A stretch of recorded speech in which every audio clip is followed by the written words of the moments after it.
Good evening to module lecturer, sales steward, and module leader. My name is John. Today, I'm going to present on my report on the selection of country for the expansion business of company.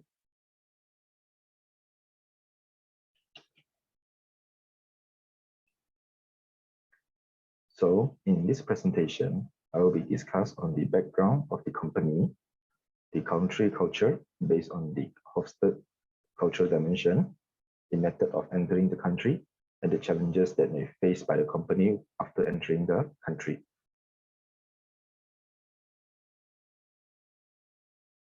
So first of all, I will be discussing on the company background. The name of the company is Sesoko Motor Corporation, which is mainly known as Sesoko. The company is founded on the 26th of April 1975, and its headquarters is located at Tokyo, Japan. The main business of the company is mostly manufacture and the sales of passenger cars and commercial vehicles. The main product of the company are its own brand of vehicles, manufactured parts, car accessories, gasoline reciprocating engines, diesel engines, automatic and manual transmission for vehicle. The company has several R&D and production sites in overseas countries such as China, Russia, Germany, and United States. Besides that, the company also has 78 overseas sales companies in the overseas country.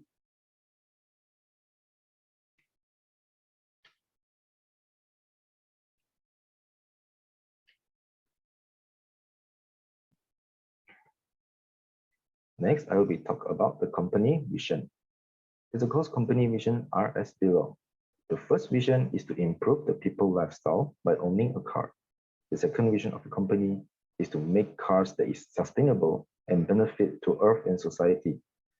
The third vision of the company is to take up challenge with a creative way.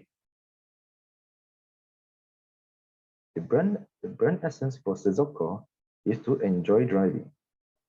Sesoko hopes that its product not just provide good driving performance and stability, but also create enjoyment to drivers when driving their cars. Next, this is the organizational chart for Sesoko. Sesoko is led by CEO and is assisted by Managing Director and Internal Audit Department.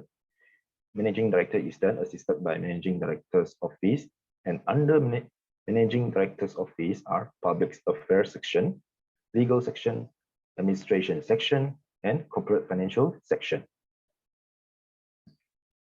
Next, the country selected for Sesoko to expand their business is Malaysia. So Malaysia is a Southeast Asian country where it is divided into Peninsular Malaysia, also known as Semenanjung Malaysia, and East Malaysia, which is also known as Malaysia Timur. The reason to select Malaysia as the country is because the automotive industry of that country is ranked at third place in the ranking of Asian countries.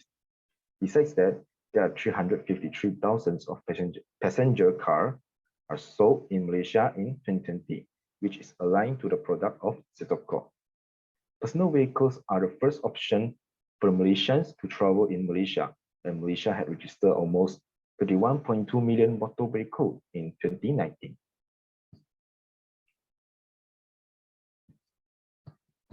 Next, this is the Malaysia culture based on the Hofstede cultural dimension. For the first index, which is the power index score, Malaysia has scored 100 points in this index. A culture with a high power distance index supports inequality and power disparities, promotes bureaucracy, and has a strong regard for rank and authority. Malaysians accept a hierarchical system in which everyone has a place and no additional reason is required. In Malaysia, centralization is popular and subordinates expect to be told what to do. The next index is a collectivism versus individualism. In this index, Malaysia has scored 26 points and show that Malaysia is a collectivistic society. In this society, people tend to form a strong and cohesive in-groups to protect them in exchange for loyalty. The employer and employee relationships are viewed ethically, and promotion take the employees in group into consideration. The third index is the Uncertainty Avoidance Index. In this index, Malaysia has scored 36 points and show that Malaysian society has a low preference for avoiding uncertainty. A society that has a low preference for avoiding uncertainty have a more flexible attitude in which practice trump ideals. And also, deviation from the norm is more easily to be tolerated. The fourth index is the Femininity versus Masculinity Index. In this index, Malaysia has scored 50 points, which is the intermediate point. The preference in this dimension cannot be determined due to its point is in the middle.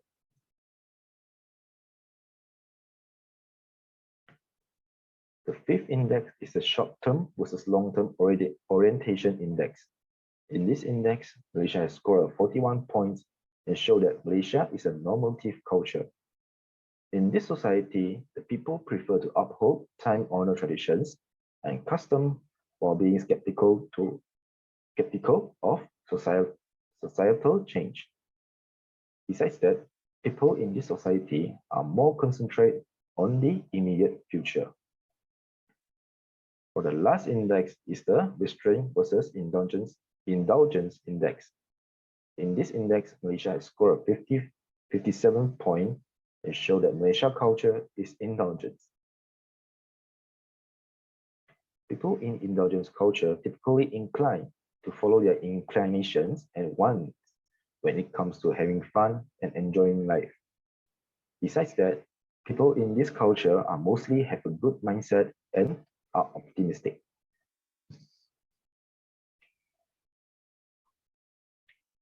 Next, I will discuss on the method of entering to Malaysia. For Sesoko, the method to enter the country is by greenfield investment. Greenfield investment is a type of FDI where a company creates a subsidiary in a different country. This type of investment is suitable for multinational corporations that want to begin a new venture. Projects for this investment are usually include construction of production site, development of milk distribution hubs, offices, and residential quarters. So there are three reasons to choose the greenfield investment. Firstly, Malaysian government had imposed a tariff on import vehicles, where 30% of import levy is charged on import vehicles from non-Asian countries, such as Japan and China. Due to that, greenfield investment would help to allow the company to bypass the import tariff. Besides that, Malaysia also have a minimal restriction on foreign investment, and investors that invest in the automotive industry able to hold 100% equity in project invested. For everything in this world, there are advantages and disadvantages. Of course, this includes greenfield investment. For the advantages, company able to have a high level of control over the business after having greenfield investment. These control include control on how the business operates, quality of manufacturing, sales of product and service, brand image, and staffing. Besides that, a high level of control enable investors to adapt foreign market easily and effective, where investors able to set on their pricing, able to provide discount and rebate. Besides that, a high level of control enable investors to customize marketing strategy to a local market environment, as well as form a partnership with local businesses to increase a brand recognition in the country. Besides that, greenfield investment able to help the company to avoid paying intermediaries costs, as the company has a direct control on its subsidiary. The company will also benefit from government tax breaks, such as the reduce of corporate taxes.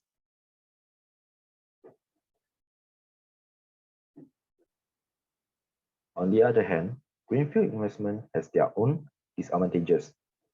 Greenfield investment is an extremely high-risk investment form of foreign direct investment. The company may face the local content restriction, where the restriction requires company to use a local manufacturer's part or services to do business. Besides that, the company will need to invest more money to build a new plant in the country, and this type of investment is sensitive to political risk. Toyota is an example of rival company which have greenfield investment in Malaysia. Toyota had invested in Malaysia market since 1968 with the foundation of Assembly Service Sdn Bhd, an automobile manufacturer, and set up a plant in Shah Alam. Since then, Toyota had produced a total of 1.5 million cars. Besides that, UMW Toyota Motors Sdn Bhd, a joint venture of Toyota and UMW Holdings, has spent 1.8 billion ringgit Malaysia to build a second facility in Malaysia.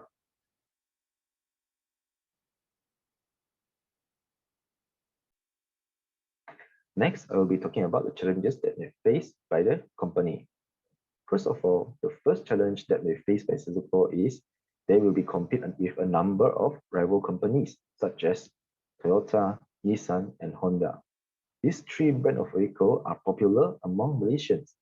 Besides that, the local brand, which is Perodua and Proton, are also big players in the automotive market, where they hold a big percentage of market share. The second challenge that we will face by Suzukor is the government policy on automotive industry. According to the National Automotive Policy 2020, government are highly support on local manufacturers, and they are planning to expand the participants in the local automotive industries. Besides that, Suzukor also will be facing the challenge of decrease in automotive market due to COVID-19 in Malaysia. Due to several implies of Movement Control Order (MCO), the economic power of Malaysians had been reduced, and this has caused the sales of the passenger cars decrease in 2020. To conclude this presentation, Malaysia will be a good selection for Suzukor to expand their business. This is due to Malaysia have a high number of car ownership in the country, and besides that, Japanese brands vehicles are also popular among the Malaysians. To enter the country, greenfield investment is suggested as a form of foreign direct investment to penetrate the local market. These are some of the bibliography that I used to research. And that's all from me. Thank you and have a nice day.